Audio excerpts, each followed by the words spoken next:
जब मेरे माँ बाप को मेरी आंखों के सामने कत्ल किया गया। इंडिया पाकिस्तान बना, उस टाइम लोगों के दिमाग के ऊपर भूत छाया हुआ था। यहां से गाड़ियां कटी हुई जा रही थी और वहां से गाड़ियां कटी हुई आ रही थी। तो स्पोर्ट्स एक ऐसी चीज है कि ये चीजें नहीं हम चाहते। मुझे मालूम है कि जो कुछ पाकिस्तान में हुआ, मगर फिर भी वो दिन मैं नहीं भूलता कि पंडित जी ने मुझे बुलाया। मुझे इनविटेशन आया पाकिस्तान के मिल्खा सिंह जी, आपने वहां पे दौड़ना है लाहौर के अंदर। 1960 की बात मैं आपको बता रहा हूं। मगर मैंने पाकिस्तान जाने से इनकार कर दिया। क्यों इनकार किया? क्योंकि वो जब उस रात का सीन मेरी आंखों के सामने आता था कि किस तरह से मेरे मां बाप की गर्दनें उतारी जा रही हैं, किस तरह से मेरे बहन भाइयों को मारा जा रहा है, तो वो चीज जब सामने आती थी तो दिल दहल जाता था और मैंने कहा कि मैं पाकिस्तान नहीं जाऊंगा। और आप लोगों ने ही पेपर में छापा कि मिल्खा सिंह ने पाकिस्तान जाने से इनकार कर दिया। मगर पंडित जी ने मुझे बुलाया। पंडित जी ने कहा, मिल्खा जी नहीं, हमारा पड़ोसी देश है। स्पोर्ट्स जो है ये प्यार बढ़ाती है, भाईचारा करती है, हमने जाना ही जाना है पाकिस्तान। तो नेक्स्ट डे आप लोगों ने अखबारों में छाप दिया कि मिल्खा सिंह मान गया और पाकिस्तान जाएगा। जब मैं वहां पे गया, मुझे याद है कि वाघा बॉर्डर के ऊपर उन्होंने फूलों से जीप सजाई हुई थी। उस जीप के अंदर मुझे उन्होंने खड़ा किया। दोनों तरफ सड़क के बच्चे और पब्लिक सारी खड़ी थी। करीबन 15-16 किलोमीटर का डिस्टेंस है वाघा बॉर्डर से लाहौर का। और जीप के अंदर मैं खड़ा हूं, तिरंगा झंडा और पाकिस्तान के झंडे इस तरह से लहरा रहे हैं और मिल्खा सिंह के नारे लग रहे हैं।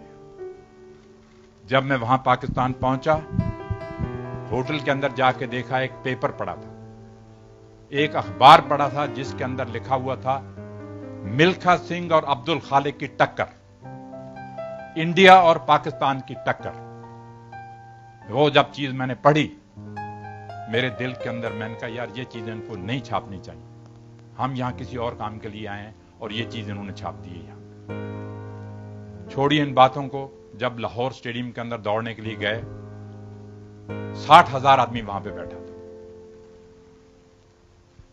60,000 आदमी जब बैठा था तो वो सिर्फ मिल्खा सिंह और अब्दुल खालिक की दौड़ देखने के लिए आए हुए थे। मेरे से पहले, मिल्खा सिंह से पहले, मैं थोड़ा सा आपको जिक्र करना चाहता हूं कि अब्दुल खालिक जो था वो एशिया के अंदर, वर्ल्ड के अंदर माना हुआ रनर था जो पाकिस्तान ने प्रोड्यूस किया था। जब वो टोक्यो में मेरे से हार गया एशियन गेम्स के अंदर फोटो फिनिश के अंदर, तो पाकिस्तान ने मुझे वहां बुलाया लाहौर के अंदर कि नहीं, वो गलती से अब्दुल खालिक वहां हार गया है, मगर यहां अब आके उसने यहां लाहौर के अंदर आके दौड़े हमारे आदमी के साथ। तो मुझे याद है कि 200 मीटर के जब स्टार्ट होने लगी रेस, जनरल अयूब वहां पे बैठे हुए हैं, 60,000 आदमी स्टेडियम के अंदर बैठा हुआ है। जब रेस शुरू होने लगी तो ऐसे सन्नाटा छाया हुआ था कि जैसे एक भी आदमी स्टेडियम के अंदर नहीं बैठा हुआ। रेस शुरू होने से पहले 2-3 मौलवी आए वहां से, पौड़ियों से उतरे, नीचे आए, आके मैं यहां खड़ा हूं, अब्दुल खालिक यहां खड़ा है, आके कहते हैं खुदा हाफिज, आपको खुदा दुश्मनों से फतेह दे। जब वो जाने लगे वापस, मैं उनका, मौलवी जी हम भी खुदा के बंदे हैं। वापस आए और उन्होंने मुझे भी कहा कि खुदा आपको भी ताकत दे। मैंने मौलवी से ये लफ्ज कहे, मैंने कहा मौलवी जी ये चीजें जो हैं प्यार बढ़ाने के लिए हम करते हैं, हम यहां आए हैं भाईचारा, ना कि ये आपने जो लफ्ज इस्तेमाल किए हैं दुश्मनों से फतेह दे, मैंने कहा ये मुझे अच्छे नहीं लगे। कहने लगे नहीं, आपको भी खुदा ताकत दे। तो दोस्तों, मुझे अभी तक याद है कि अगर आज फ्लाइंग सिख का नाम मशहूर है सारी दुनिया के अंदर, मिल्खा सिंह का नाम मशहूर है सारी दुनिया के अंदर, तो ये क्रेडिट जो है पाकिस्तान को जाता है। जनरल अयूब ने ये जो फ्लाइंग सिख का खिताब दिया था, जब अब्दुल खालिक रेस शुरू हुई, रेस हार गया अब्दुल खालिक मेरे से, बल्कि एक मक्खन सिंह था इंडिया का दौड़ने वाला, वो बेचारा मर चुका है, तो ये 3rd नंबर पे गया। तो जब जनरल अयूब विक्ट्री स्टैंड पे आए मेडल डालने के लिए, तो हम खड़े हैं वहां पे, और जनरल अयूब के ये लफ्ज थे कि मिल्खा जी, पंजाबी में बोलते हैं वो, कहते मिल्खा जी आज तुसी पाकिस्तान दे दौड़े नहीं, तुसी पाकिस्तान दे आके उड्डे हो, तो पाकिस्तान फ्लाइंग सिक्स का खिताब देना है। तो ये एक बहुत बड़ी बात थी जनरल अयूब के लिए ये बात कहनी। और फिर मुझे अभी तक याद है कि उन्होंने कहा, मिल्खा सिंह को कहा जाए कि एक स्टेडियम का चक्कर लगाए, लोग देखना चाहते हैं। तो जब मैंने स्टेडियम का चक्कर लगाया, ये आप लोगों ने छापा है कि वहां 10,000 औरत बुरके वाली भी बैठी थी, और उन्होंने बुरके उठाए और देखा कि ये सरदार ने कमाल कर दिया यहां पे आके।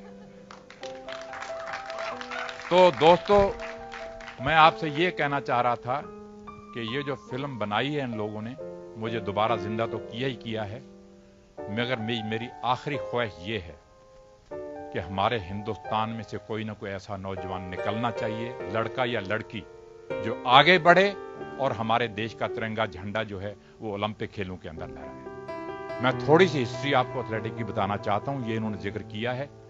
जब से इंडिया आजाद हुआ है, तब से आज तक सिर्फ 5-6 आदमी हैं जो फाइनल तक पहुंचे हैं, मगर हमारे देश के लिए मेडल नहीं ले पाए। मिल्खा सिंह पहले नंबर पे था, गुरबचन सिंह रंधावा इन 1964 ओलंपिक के अंदर दूसरे नंबर पे था, उसके बाद श्री राम सिंह आया, श्री राम सिंह तीसरे नंबर पे था, पीटी उषा आई, वो चौथे नंबर पे थी, 5वें नंबर पे अंजू जॉर्ज लड़की थी। वो ये 5 आदमी जो हैं वो फाइनल ओलंपिक में पहुंचे हैं, मगर मेडल नहीं ले पाए। तो मैं उम्मीद करता हूं कि ये फिल्म इन्होंने बनाई है, जो इस बच्चे ने काम किया है और इस लड़की ने काम किया है और इन्होंने डायरेक्ट किया है। यहाँ पे वाईकॉम वाले भी खड़े हैं, यहाँ पे जीत जी मेरे पास खड़े हैं। इन लोगों ने जो काम किया है, मैं समझता हूं कि आने वाली जनरेशन को ये फिल्म इंस्पायर करेगी कि मिल्खा सिंह के मुंह से किस तरह से खून निकलता रहा, कितना उसने हार्ड वर्क किया, वो मौत से लड़ा कि मैंने वर्ल्ड रिकॉर्ड तोड़ना है, मैंने देश के लिए मेडल लेना है। सारी दुनिया को यह मालूम था रोम ओलंपिक जाने से पहले कि अगर 400 मीटर में कोई जीतेगा तो इंडिया का मिल्खा सिंह ही जीतेगा और कोई नहीं जीत सकता, क्योंकि उनको भरोसा हो चुका था कि मैंने 80 इंटरनेशनल रेसेस दौड़ी, इन्होंने बताया अभी, उसमें से 77 जीती। सारी दुनिया ये कहती थी कि अगर 400 मीटर जीतेगा तो मिल्खा सिंह ही जीतेगा, मगर मेरी बैड लक नहीं, इंडिया की बैड लक थी, मेरे इस रेस में गलती हुई, वो मेडल चला गया। तो मैंने आपसे कहा है कि मरते दम तक मेरे में ये रहेगा कि मैं देख के जाऊं कि कोई ना कोई इंडियन जहां से उठना चाहिए। इन बच्चों